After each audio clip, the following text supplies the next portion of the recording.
হাতে মাত্র 50 টাকা থাকলেই ভিসা পাসপোর্ট ছাড়াই উঠতে পারবেন সত্যিকারের বিমান, ঘুরে দেখতে পারবেন বিমানে ককপিট, খেতে পারবেন বিমানের ভিতরে বসেই, আর সাথে এত এত অ্যাক্টিভিটিস তো থাকছে।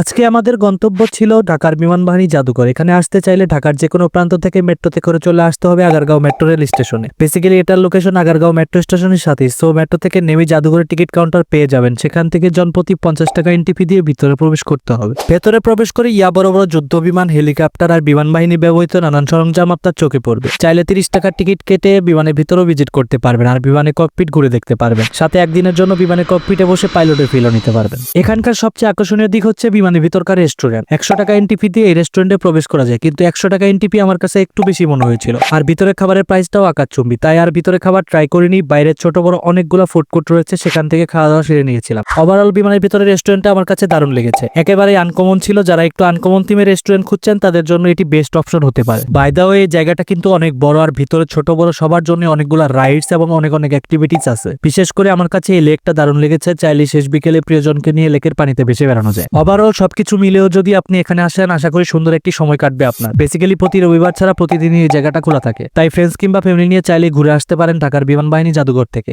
Bye bye.